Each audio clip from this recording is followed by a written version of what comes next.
Pace is dropped on an interesting week for SDH. It is the week where folks might be changing locations, and we'll find out just how many. John here, you there, and I bring in Jarrett because it's a power hour today. Mm. At least in the AM it is. Here's the walk this week. After this show, I'm out until Thursday because I have to be at Mercedes-Benz Stadium wearing makeup and a suit. So when the afternoon comes, set your notifications. Now, set your notifications, period, because there's going to be a lot of taped content. It'll be the news of the day in taped form. It'll be the cast of thousands, the cavalcade of stars, and some guy named Jason will also be a part of this. So it'll be Maddie and Drew and Bart and Jarrett and hopefully Nick, if he survives, and Jason. They're going to be doing tape stuff when we're not live this week because this is a big week when it comes to trades and people changing locations and things like that. So, Jarrett, good morning. Good morning. MLS Cup, go. Sorry. Still not 100%. Sorry to shock you.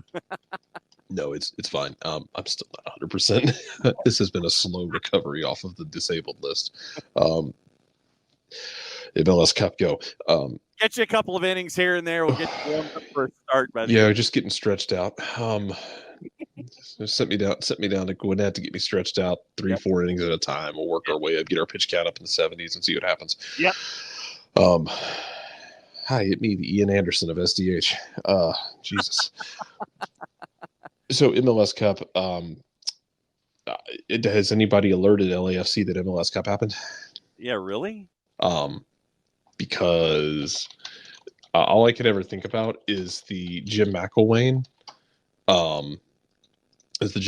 quote when they beat LSU, and he said, "And it probably should have been worse." And it could have been worse. Yeah. Because it kind of seemed like they weren't really interested in going out there. And yeah, they were a little late waking up for that one, and just got dominated for large stretches. Now they get the goal late. It didn't go like how I predicted. I know Nico and I were looking real hard at that +3.5. I was really in love with the idea of a +4.5 and just have like a drunk MLS Cup. But no, instead, you get the 3 goals. You get the late one that it makes it a little dicey. Yeah, it does. Columbus actually, and it's a really cool victory for Columbus. From my perspective, because it answered they answered the question that I had of them going into the playoffs, which was, you have a 1-goal lead late. How are you going to see this out? Because you were not good at seeing things out during the season late in games, and they were in that situation and they saw it out. And to me, that is one of the things where if you want to win a title and you want to be a champion, you have to answer that question. That whatever that burning question is about you, you have to answer it. And they answered it. And they answered in a damn good way, and they get another trophy. And yeah, man, like Wilfred Nancy's real damn good at his job, right? Yes. Contributor Niall. Part of me feels like they underestimated Columbus. Kept seeing post-match comments from Chiellini about Cherundolo and about how they're better than Columbus. Somewhere like Caleb Porter's eye just twitched. Yeah. Yeah. I don't know. You can say that until the cows come home, though. We were better than them. We were better on the day, this, that, and the other. In a cup final, it doesn't mean diddly squat, man. No. You weren't better than them on the day. You can sit there and say, like, oh, we were a better team. They just had a better day than us. Welcome to cup games. Yeah. Like that's what makes cup games fun. That's what makes them drunken, chaotic messes that we all enjoy. Is, all that matters is that day. And I'm sorry. Columbus was a better team. Yeah. Columbus, for me, than LAFC. Doesn't make LAFC a bad team. No. It means that Columbus is just a better team than them. And personally, like, they're more fun to watch. But that's a matter of opinion. That's a matter of taste, because there are plenty of people, I'm sure, who love what LAFC does, where it's a more defensive and counter, and we're going to find our spaces. But how many folks want the old LAFC back? I actually haven't seen much of that because they made a cup final. Because here's the thing. it usually when you're winning, it cures a lot of ills. Now, if LAFC scuffles out the gate in 24 with this, which look, LAFC's got questions to answer after this, man. They do. Because Chiellini is not getting any younger. He's 35, man. He is imparting his wisdom like one of the Sith Lords of old. He has set up for himself a nice little Sith Academy on Korriban and the remnants of the old Sith temples. And he is passing down his knowledge like Exar Kun, but I don't know how much he's got left in the tank. Carlos Vela, for a long stretch of time in that game, the most notable thing he did was tackle Diego Rossi, and then we watched Diego Rossi go full Neymar on the crocodile death roll. Yes. And I mean, there's already been talk about is Boyanka going to stay? Is he going to cash in on this season he's had and try and go back to Europe?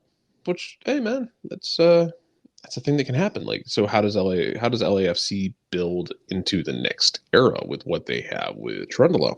Yeah. So here are the questions for LAFC: Mario Duenas Traore, Julian Gaines, John McCarthy at backup keeper, Tony Leone, who's a U22, Christian Torres, who's a U22. Jakupovic, Chiellini is out of contract when the match went up in short order. That's a lot of dudes. That is half of your roster that you got to figure out coming up in short order. And then you're looking at in 24 at the end of next year, you're looking at Aaron Long. So, that's what you're looking at, half the roster possibly that you got to pick up when you're talking about LAFC coming up.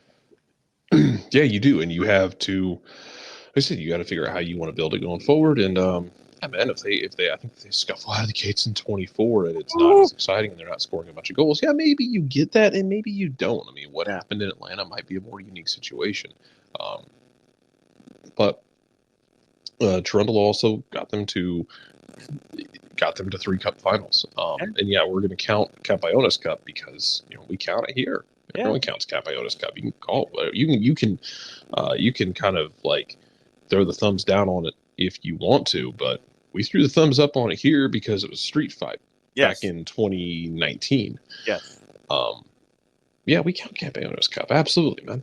Everybody, if you're in Campeones Cup, and you know what, Columbus will count it next year, as they damn well should. Yeah. They made 3 cup finals this year, LAFC did, and they did not win any of them. And they were demonstrably worse after each one, and it was very weird. Yes. I want to see how they address that. I want to see how they build this out after that, because there's still plenty of potential for them to be a lot of fun. Mm-hmm. Yeah, but we'll see. Columbus has some questions to answer too, I'm sure. Yeah, I keep waiting to see if somebody from Europe's going to call Cucho Hernandez, but I don't know. Maybe they won't. Let's take a peek at the Columbus contract situations. We'll call it a plural because I would imagine that there's more than one dude that they got to keep an eye on here. You hit the detailed button on Transfermarkt, and then that's when it answers. All right. So, looking at the end of the calendar year decisions, you got to keep an eye on Gressel's deal because I think there's an option. Same with Rossi with an option. Molino, Matan, Schulte, Josh Williams options. End of the calendar year. Evan Bush, Rudy Camacho, Steven Moreira, who came up big for them at the back. Jimmy Madranda, Brady Scott, Will Sands, who's currently injured, Jake Morris, Vallecilla, Zawadzki, Parente, Quintone, and Mo Farsi. That's what you're staring at for immediate decisions. It looks like, it'll make sense for them to pick up options, but it's some of the pieces that you've got to make decisions on. You've got to make a decision on Farsi, Zawadzki, Moreira, and Camacho more than anything else, and checking your option years with other folks. So decent decisions that have to be made by Columbus, but not as big name / impactful as you would with LAFC. Michael Valverde, fun is not in LAFC's current state, in his humble opinion. And you're not wrong, Michael. They're not. No, they're you can have fun with it. They're not as explosive and high flying and chaotic and feeling as dangerous in every moment as a Columbus is. Mm-hmm. Or even an Atlanta is when they're clicking, especially in Yeah. the second half of the season. Yeah. But they're operating on a different level. Like we said, like Columbus is sitting, or LAFC is sitting back more. They are absorbing the game, and they're fine with 30% possession and trying to Yeah. make something happen. And it's a shift with them, and we'll see how they manage it going forward. Because, like I said, I mean, this is, and I have the same questions about teams like Nashville. That when you're not winning consistently with it, Yep. what's the reaction to it going to be? And we saw that with Nashville this year Mm-hmm. when Hani Mukhtar was not dragging Nashville through games. And buddy, he was that. I mean, we talked about it ad nauseum. Maybe the most one-player dependent team in the league this year. Yeah. When he wasn't doing that, I mean, yeah, you started to like, look, that stadium wasn't filled up. It was not at capacity. When you're not, when you're playing that style and it's not paying off in wins, and it can get weird. That is what it is. And then Darlington comes back. Colorado's going to be the team to beat. Columbus is going to be the team to beat in 2024. I don't know why I said Colorado. Yeah, man. And see, I still have the questions with Darlington of how much more does he want to play? Man, that is actually a very interesting question because I don't know. And it's how we have to phrase it with Darlington because he's a different cat. He is. Darlington is an odd animal. He's 33 years old, so I think he got a couple years left in him at least if he wants it, especially if he's got Aiden Morris next to him. That'll be a question: is somebody from Europe's going to come calling for Aiden Morris if they know what's good for them? Yeah. Because Aiden Morris, I think, is an incredibly fun player. Mm-hmm. As long as he doesn't fall down and try to do a Philadelphia Union impression. Hey man, maybe Jim Curtin comes calling for him. I don't know. Yeah. But yeah, man, like of all, if you ask me like, hey, who's a player who's just gonna like pull an Andrew Luck and like walk away and go live his life? I'm like, oh, it's Darlington. Darlington would be my pick to do it. He's got 2 or 3 kids, I think. Mm-hmm. He is very much like the end of Street Fighter. Go home, be a family man. Yeah, Darlington will pull that in a heartbeat. Because he's got 4 rings now. Mm-hmm. 4, 1, 2, 3, 4. Yeah, he's got 4 rings, and like I said, I could see him going for like 3, 4 more years if he wanted to. If he it's just a matter if he wants to. If he wanted to, and he'll start. And I think we're starting to see him drop off a little bit. Not to say he's bad, but it's like he doesn't put in those like masterclass games, game in and game out anymore. Like they'll have a game here or there where it's not as perfect. Yeah, and that's fine. Because he's even when he's not at his best, he's still really, really, really damn good. 84 minutes, 64 touches, 51 of 53 in passing, 96%. 2 key passes. He connected on his one long ball. 7 of 8 on the ground duels, and he won his 1 aerial. So 8 of 9 in duels on the day. Fouled 6 times, a clearance, a pick, and a tackle. That's Darlington Nagbe. And they say a SofaScore calls that a 7.2. I find that odd. Well, but we've talked about this for years, is that position, that role is so under. I don't know, man. It's like it's always even when we appreciate it, it still feels underappreciated. And we try and make recognition for it, it still feels very underappreciated. Yeah. And it's one of those things I think in sports that it's hard to like register. It's hard to know. You know what I mean? Yeah. Like it's hard to kind of figure out and to know how to score it and how to grade it. Like we're never really sure how to grade those because there's so much of, well, he does like simple things, but as I've preached before, the simple things are simple until they stop being done, and then it becomes a very unsimple problem and it becomes very bad. Yes. But he does the simple things well, and he does his job in such like a simple, calm, collected way. Yeah. Michael Valverde, if there was a perfect moment to retire, it might be now. Got 4 rings and 1 for his home state. Darlington could walk away as one of the best MLS players ever. Oh, he's already in that conversation. Absolutely. And it's the thing is, like, I could see him deciding, like, I'm good. I'm gonna go home. I'm gonna go home, be a family man. But I mean, but as long as he's enjoying it, he's gonna do his damn thing, man. Mm-hmm. So, yes, exactly. So, we keep an eye on Darlington Nagby. And we mentioned today being the opening of the trade window. By the way, he's signed through 2025 with an option for another year. Yes. So, I mean, I could also, like, when I say, like, you got a couple more years, could absolutely see him, like, just finishing out that contract and being like, okay, yeah. Yeah. So once again, remember, trade window is opened at the top of the show, 5 minutes before the show started, actually. So trade window's open. Free agency starts on Wednesday. We'll have you covered all the way through. Live this morning, Power Hour, taped today in the afternoon. So set your notifications. Tapes tomorrow morning and afternoon. Tapes Wednesday morning and afternoon. Back live Thursday for a Power Hour, on tape in the afternoon. Back live Friday from Washington, D.C., taped in the afternoon. So we're going to be all over the place here this week, keeping you covered on everything. And you mentioned interest of folks. Mike McGrath over at the Telegraph. Brentford are in the market for a striker, and this, with Prem and Proper coming up in about 12 minutes. Brentford are in the market for a striker in the January window, even if Ivan Toney stays at the club when his gambling ban is over. I was about to say, how much you want to bet on that, but then you just, that's low-hanging fruit. Carry on. Yeah, how much you want to bet, yes. With United States international Brandon Vasquez among the forwards on the radar. Brandon Vasquez is on Thomas Frank's radar when it comes to the January window.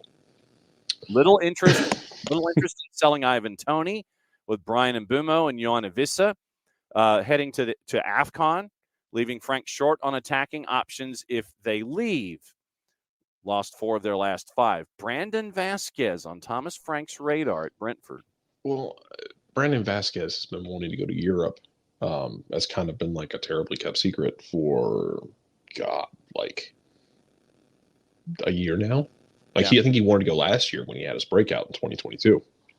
And 2023 wasn't as dominant for him, but it worked all the same because, Cincinnati made an Eastern Conference final, and not necessarily because of him, spit the bit against this Columbus team.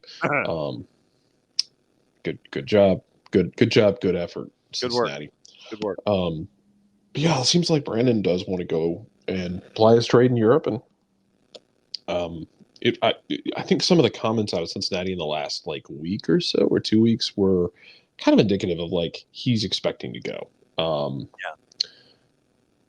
We'll see if he does, and see if he gets. And I think it's the same question that we talk about with Thiago Almada.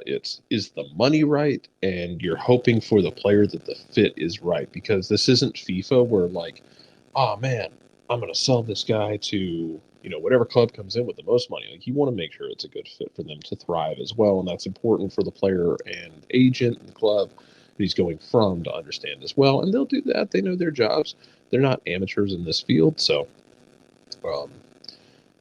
Brandon's done. I think he's done all he can to make that jump that he's been wanting to make.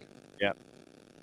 And so you're staring at that as a possible idea coming up.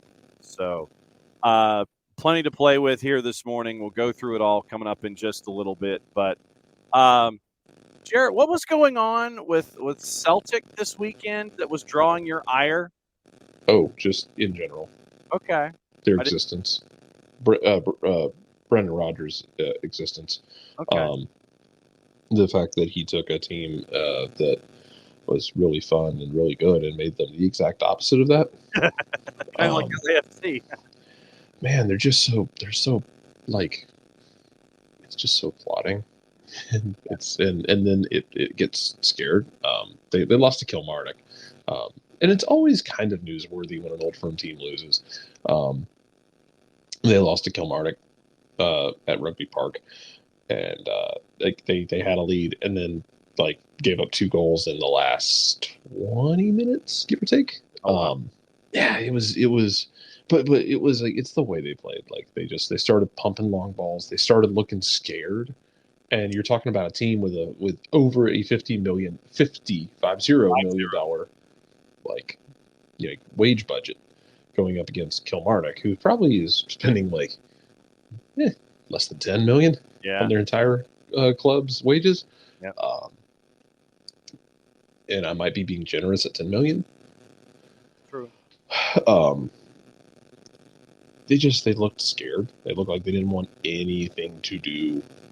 They don't want to have anything to do with what Kilmarnock was doing when they were pressing them. And it's very annoying having watched Ange for a couple years and being lots of fun and playing on the front and not been like going for the throat constantly, even at your own detriment sometimes, which Spurs fans can attest to now that they've experienced the highs and lows of that, even though they got the highs this week because Spurs just beat the dog out of Newcastle. Yep, and we'll talk to Maddie about that because she's our resident Newcastleian along with Alex. Sorry, Alex. Sorry, Maddie. Yeah. Sorry, Alex. It's just a knee-jerk reaction. Oh, it is absolutely. You're absolutely true. But yeah, like you caught like the Ange weapon has multiple ends, and it has multiple weapons on those ends, and some of them are like self-inflicting wounds, and some of them are like lacerating wounds for the person on the other end. It just depends on what end of the weapon you catch on any given day, because he is a zealot about what he believes. But yeah, it's tough watching Brendan Rodgers take a team that spends that much money that just looks like they're kind of scared, and they have if Rangers wins their game in hand, Celtic will have a 2-point lead in that league. They had an 8-point lead. They have shipped 6 points on their lead. They already are out of one of their cup competitions. Oh boy. They are out of Europe after just getting hammered all over Europe. They're not fun to watch. No, they're not. Tell you what, Matt O'Reilly is like the only bright spot in life, and it's just very. Look, they went with the old boys club, and they brought back the devil they know. Yep, they did. And I am eternally upset that they brought back the devil they know. When you, like I said before, when you are that kind of club, when you are the big dog in your league, you should be going and hiring someone with insane ideas, with risk. You should be hiring Ange. You should be hiring a Ronnie Dyla when you did. Someone who might be clinically insane. And that's okay to hire those kind of guys. Yeah. Because you're outspending everyone in your league 10-1. Mm-hmm. You're going to win most times anyway. You might as well get weird with it. Yes. So Drew and Maddie are now here a part of the four-way dance as we take a peek at the Fatal Four-Way with Prem and Proper, the review. And I know that Drew has said that he can only do a hit and run. So do we just want to defer the floor and have him discuss what's going on with whacking Manchester United 3-0? Yeah, I think we should. All right. Since you're a hit and run here this morning, Drew. Okay. Bournemouth 3, Man U 0. Go. I mean, there's so much to take out of this, but we'll just hit it quick and we'll hit it easy. I want to start with Bruno Fernandes and Scott McTominay. First with McTominay, and I think we can all agree, if he's not scoring goals, can somebody help me understand what it is that he provides on the field for United? With him and Bruno playing so high and the team banking, I mean, you can see the style of play. It's find McTominay, wherever Scott is, find Scott. And with Bruno and McTominay playing so high, you just see Amrabat and Maguire on an island all by themselves, that midfield just so wide open. And Solanke and, Bournemouth, the entire team broke the press so easily. And just anytime United gave the ball away, Bournemouth were so fluid down the middle of the field. And, I'm not on this, Eric Ten Hag out thing, because first and foremost, who's going to come in other than another interim manager? But I will say this. yesterday, when it was clear and obvious that the Luke Shaw and Sergio Reguilon project on the left side, it wasn't working. You're a manager. You have to notice these sort of things. I mean, hello, Rafael Varane is on the bench. Even Johnny Evans is there on the bench. And, it's the exact same sort of lapse of judgment from Ten Hag. Bruno, who is notorious for whining and moaning, that game was out of hand. He should have been taken out with the rest of the cavalry. Now, Bruno's got to miss the Liverpool game on Sunday. It stacks up. And this is Bournemouth's first win at Old Trafford in like 60 years. It's like all these teams come to everything or come to Old Trafford and play a World Cup game. You know what I mean? Yeah. It's shocking. There was a good piece of news that come out this morning. Casemiro back on the grass training, whatever that means. That's got to be a little boost for that United midfield going forward. It's a never-ending saga with the selfishness and the lack of finishing. Perfect example. We all saw Diogo Dalot take the right side, cut it in the inside, and he decided to go for a near impossible near post shot when the Wonder Kid was on the 6, ready to get his first Premier League goal. That would have made it 1-1. And I think the tides of that game could have completely flipped into the favor of United, who, mind you, were absolutely dominating that game. I think it was like 78% possession in favor of United. What you do with it when you got it, brother. It ain't just because you got the ball 80% of the time, and if Bournemouth is scoring, they can just sit there and go, you know what? When's the movie over? Yeah. Exactly. The movie's over what? Movie's over in a good, 30 minutes. All right. So we'll just kind of sit here and have popcorn and we're good to go. It's like, bro, you had to do all the work. Yep.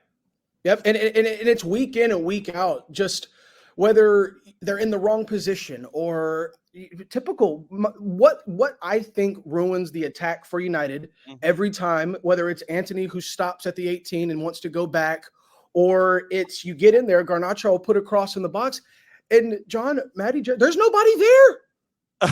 There's nobody there, and it's a broken record, but it's like a never-ending cycle for United. And you got Bayern Munich at home tomorrow in the Champions League in an absolute must-win game. No ifs, ands, or buts about it. And of course, the big one on the weekend at Liverpool away without Bruno. So I'm very, very excited to see what tactical purposes he has for this lineup on Sunday at Anfield.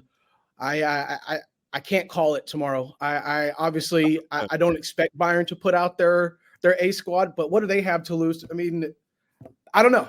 I can't call tomorrow. Maddie, Newcastle. Bayern also got shelled this weekend, by the way. Yes, they did. Yes, they did. And I can give you the answer on Scott McTominay. There is a shaman somewhere in the Highlands of Scotland who, with the eye of a raven and the hair of a virgin, has harnessed all of Scott McTominay's power just to help the Scottish national team get to Euro 2024, which succeeded. But it is at the expense of Scott McTominay's club form because it's not the same human being, I swear to God. No, it's not. Not at all. Couldn't agree more. Maddie, Newcastle, rough day. Go. I don't want to talk about it. Listen, I said it in Prem and Proper. I said it in the thing. I was like, we lost to Everton. We got to come into the Spurs. We're playing away again. Are we gonna capitalize? Are we gonna do it? The answer is no. We didn't do it. We flubbed the gun. We sat there and we just let them score. Did nothing. But that's also because our beautiful head coach has decided to play the same 10 men since the beginning of the season and hasn't switched out anybody. And what do you think's going to happen? Burnout. They're going to get tired. They're going to look fatigued. He literally said at the end of the Spurs games, they all look fatigued. Yeah, I wonder why. Because they've all been playing like 90 plus minutes since the beginning of the freaking season. Oh, boy. So that's annoying to me. It really made me upset. I watched it and then I got like towards the end and I couldn't do it anymore. I was like, I'm torturing myself. And now we're out Trippier. Trippier's out for the next game because he got yellow card suspension. So now he's even out, but also too against the Everton game, he didn't play good either. He played really bad. Literally was the reason Everton got those 2 goals. And also that, and then you also mentioned Champions League. We're playing against AC Milan on Wednesday. We're going to lose. If we win, I'll be really happy, but we're not going to win because I also do follow AC Milan, and I just know they're going to beat us. So it's a lose-lose situation. I'm hoping that this weekend we can pull something out, but I really just don't know. I don't know anymore. That's it. So Jarrett, we have Drew with his Manchester Unitedness. We have Maddie, sorry Maddie, and sorry Alex with Newcastle playing the same damn lineup ever since I don't know, July when they were here in summer series or whenever. I'm just glad Dad had a good day this weekend. He needed it. He needed it over for Spurs, and Dad, just come home, come back north. I'll trade you Brendan Rodgers. You can send him back to Spurs. Wow. I don't care. Just bring Dad home. Oh, you don't. Just bring my angry Australian father back home, please. Yeah, no doubt about it. But you're going to get the ups and downs with Spurs and Manchester City. By the way, since we are in Prem and Proper the review, Maddie, Drew, Jarrett, and yours truly, Manchester City. They go to Kenilworth Road. No Erling Haaland. They go down 1-0. And then the alarm clock went off, and Julian Alvarez basically went there and went bang, all right, and then knocked the alarm clock off of the end table, and they finally woke up and got the Duke. And everybody is still, Drew, kicking dirt on Manchester City. I'm not going to kick dirt on City. I don't want to make excuses for teams, especially the crosstown rival. But how many games have they played in the last calendar year? 11 billion.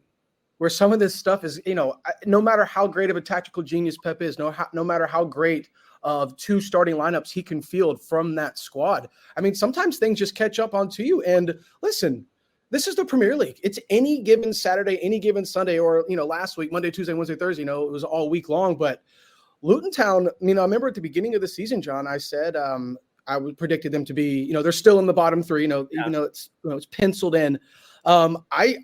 Look out. I think this is I think the second half of the season could spell good news for them. And I'm not worried about City. I'm really not. I mean, I'm sure the fans are, but I give them a Christmas break and give them 2024. Because look, it's not Christmas yet. So Arsenal still have their chance to bottle it. So we have that to look forward to.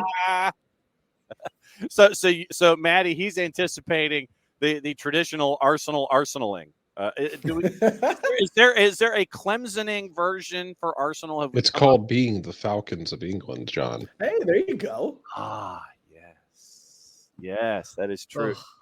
So I guess this will be the question to the floor. So are we going to anticipate that Arsenal, Maddie, ladies first, since we believe in chivalry here on the show, are we going to anticipate that Arsenal is going to have that fade sooner or later? I mean, I think it could go either way. I really think that they could, surprise us and we get to the end and then, they manage to, keep it going. We're all like, whoa, how did that happen? Mikel Arteta is Arthur Smith. Oh, no. Yeah, we all are just like, how did you do that? Like, I don't know. I mean, looking at it, they're second. I mean, they came down, obviously. They lost to Aston Villa and then, this weekend too. It's just – I don't know. I could see it going either way, but I mean, I wouldn't be shocked if they just completely. No one is happy. That is true. Honestly, Aston Villa's having the time of their life, to say the least. They are going. When Unai Emery leaves Arsenal, this is what happens. Unai Emery goes to La Liga, then he comes back and they give him a different gig. Ricky Ricardo says it sounds like no one's having fun but Aston Villa, and that is true. So Jarrett has already proposed that Arthur Smith in the form of Mikel Arteta in the form of Arthur Smith is going to have some kind of falconing going on. Drew, I know that you put your Manchester Unitedness to the side. Yeah, take my hat off. Take your hat off. Take the shiny pointy tinfoil hat and put it over here. Do you anticipate Mikel Arteta turning into Arthur Smith at some point this season? I mean, listen. They've won 2 out of the last 3. You had your 2-1 victory over Wolves that took a last-minute thriller. You had a 4-3 victory over a Luton Town at the bottom of the table, and you lose a top 4 matchup to Aston Villa this past weekend. I mean, isn't it already kind of starting? He's going to the media more and more. When he starts crying in the media, that's when things start to go down a little bit for Arsenal. And look, it's Christmas is right around the corner. So yeah, I think it's starting right now. Jarrett, apparently for Chelsea, the decision to fix the problem is to just spend more money. I know that shocks you. Isn't that that's been the answer to their problem since time immemorial, basically? Yeah, It's like Todd thing. I read that and I was like, isn't that why they're in this mess? Exactly what Pochettino said. Todd Bowley got the reins at Chelsea and went, well, we've been spending all this money and it's not working. We're going to keep doing that. Because if you dig the hole deep enough, you make it through the mantle of the earth, the outer core, the inner core, a giant ball of burning molten nickel. Then you hit the outer core again, the mantle again. Then you hit the crust and you come up somewhere in Asia. You will find the surface again eventually because everything is circular, man. It's a sphere. You just keep on going straight through like it's a horror movie, and you come out the other side. And for Chelsea, the other side maybe is, I don't know, man. I like to think that the other side involves, give me some sort of weird joy where everybody catches fire, and we go through, even if it's 2 weeks, give me 2 weeks in February or March, where Chelsea is like, where we can sit here and go, you know what? There's a path for Chelsea to have to fight for relegation. Well, I mean, right now, if we look at the table, they're at the top of the second half. Well, actually, they're not. They dropped this weekend. They're 12th. They're 12th. They are 12th. They have lost 3 of their last 5. They are 12th, kids. They are 6 points. Well, I mean, they're 10 points away from relegation. But, I mean, Everton, without their 10-point deduction, Everton, by the way, would be in 10th. Chelsea would be in 13th. And the only thing keeping Chelsea, in that middle group at 19 points, there's 4 teams at 19 points, is goal difference. Brentford, Chelsea, Wolves, and Bournemouth, all at 19 points. So, but yes, apparently Todd Bowley's going to spend more money.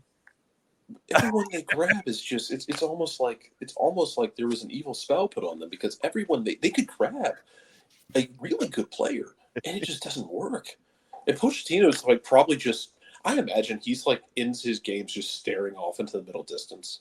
Yes. Well, we heard that Bowley wants to break the transfer record for Osimhen from Napoli in January. Yeah. And you got Nkunku coming back. I mean, you can't you can't just go out and buy all these players just because they're good and they're young and think that the coach can make it work. We talked about it a few days ago. But it's you not could FIFA. Because you can.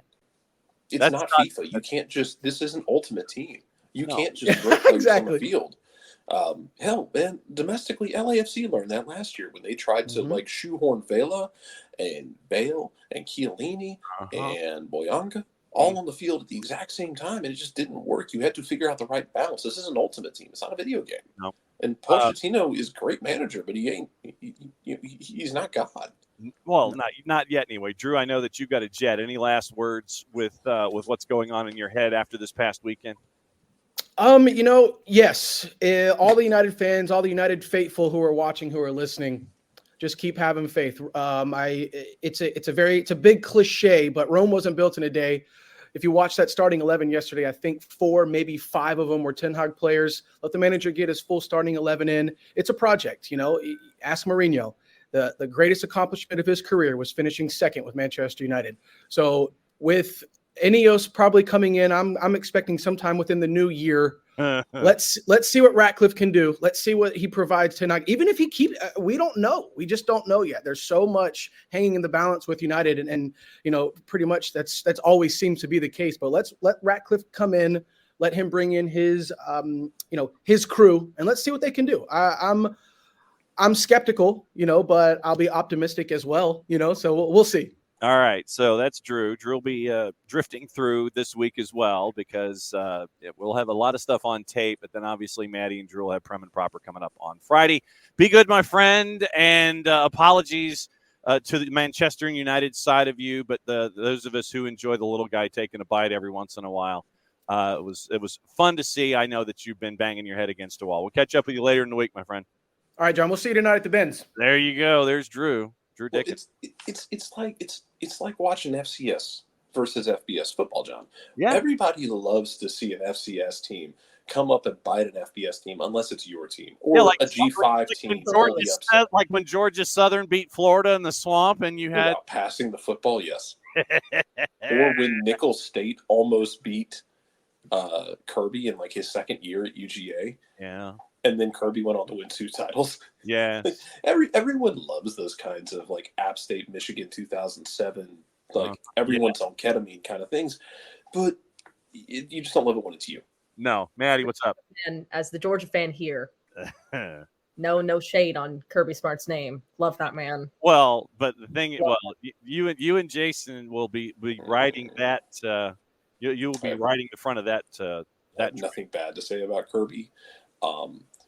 I have so many questions for the committee because if you're going to the committee just used their last year to do some weird stuff, because if you're going to tell me you're taking the 4 best teams, I still think that's one of the 4 best teams in the country.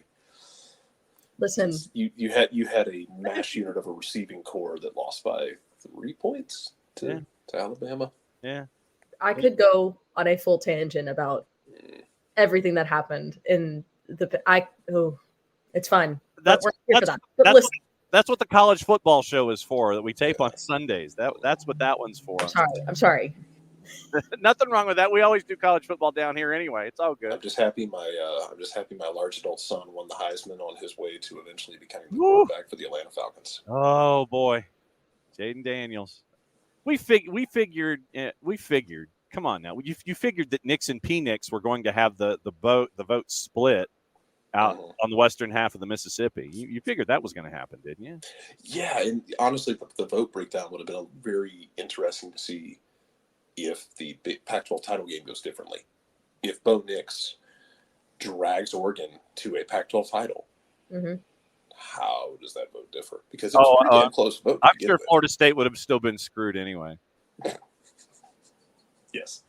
This is okay. This is kind of a magical thing for Florida State because you've magically turned yourselves into like the darlings of college football, who everyone is cheering for now, and you don't really have to do like you have been wronged by the college football gods, and you don't have to do anything about it. Like you're kind of sitting here like, man, you got wronged, and there's no way you can correct it. It's not like we can just.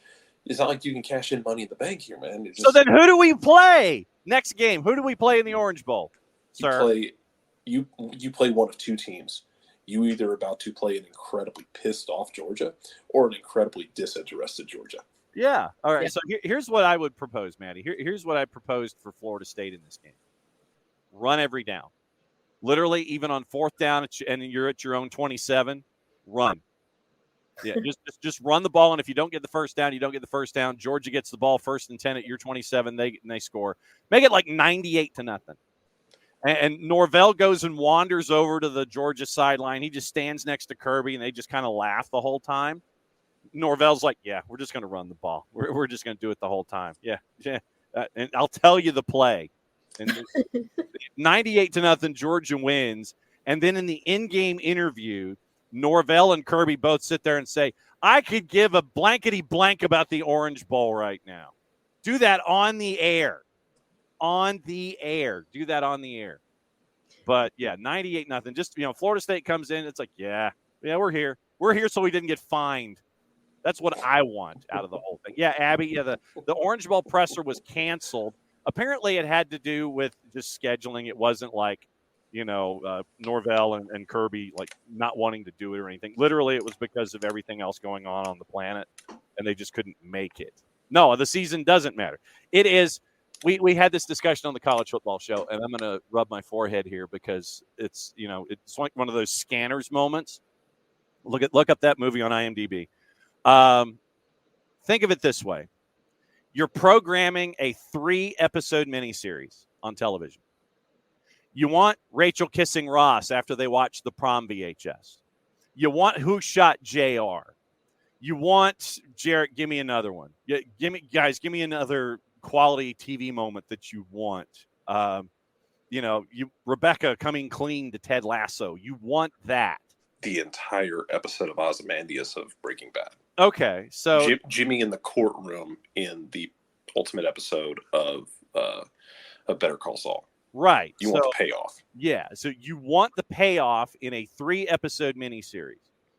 So what kind of a payoff do you get if you have Michigan as the number 1 team and you're going up against a team you don't know if you're going to have the second-string quarterback who's coming out of concussion protocol or the third-string quarterback who's a true freshman. Tell me that's like when Joey admitted he had feelings for Rachel in like season 7. You're running out of ideas. That's what you don't want in a 3-episode miniseries. That's Florida State and Michigan. Michigan, Alabama, on the other hand, is Who Shot JR. It's Rachel kissing Ross. Those kinds of things. Rachel saying, I didn't get on the, I got off the plane. That's what you're getting there with that matchup, Maddie. That's what you get with 1-4 and Washington and Texas. They'll play for 4 hours, and you're trying to submit a mini series. That's what you're doing. You're building a mini series. It's not a game. It is a television product. Mm-hmm.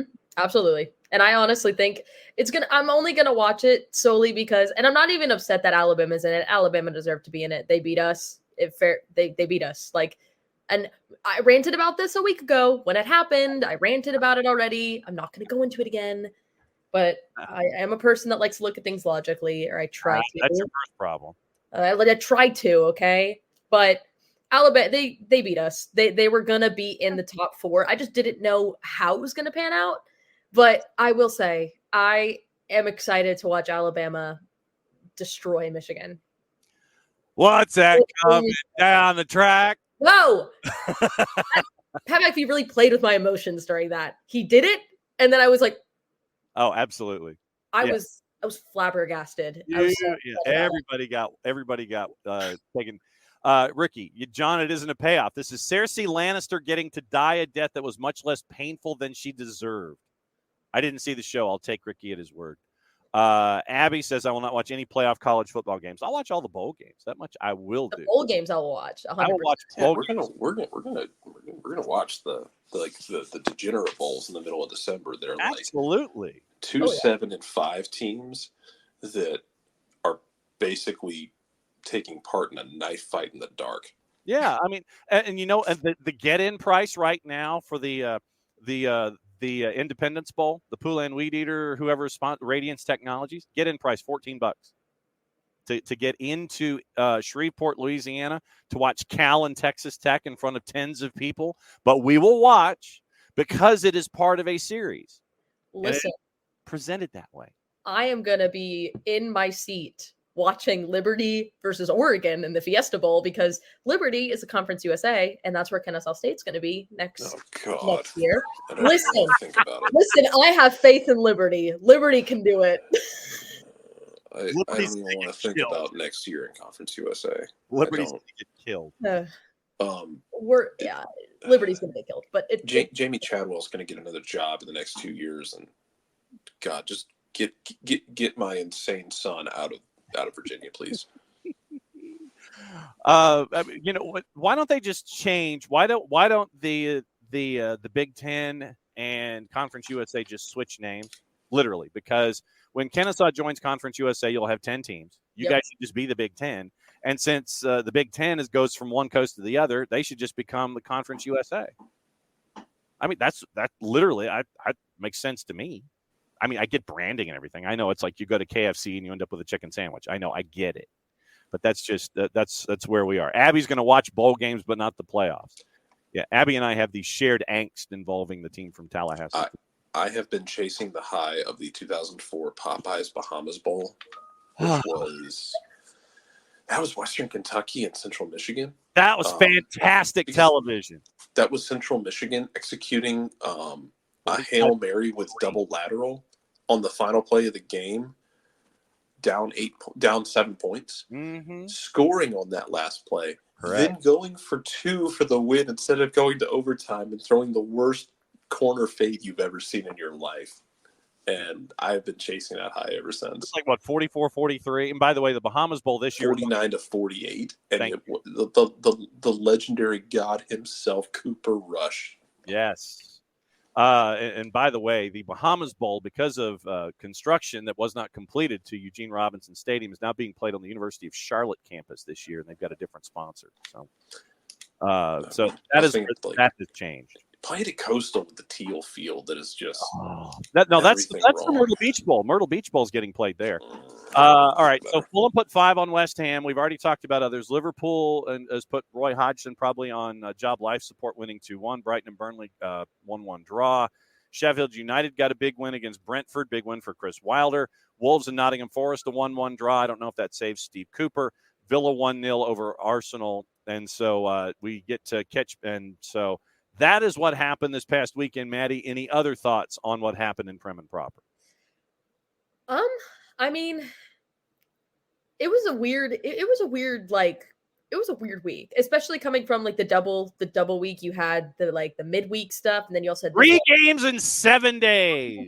Like I anticipated that this weekend would either be 2 ways. We would see teams that would come up, rise from the ashes, which is what we did. We saw Sheffield United. They came in, beat Brentford. We got the Wolves and Nottingham Forest tie.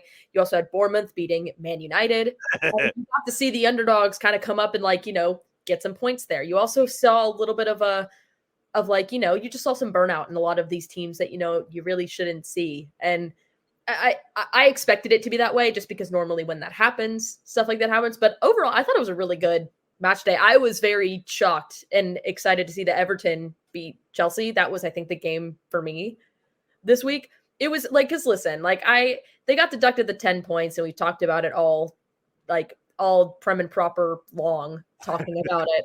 But I mean, they beat Newcastle, then they went on to beat Chelsea. And it seems like they're kind of trying to find their stride a little bit, but we'll see if that continues.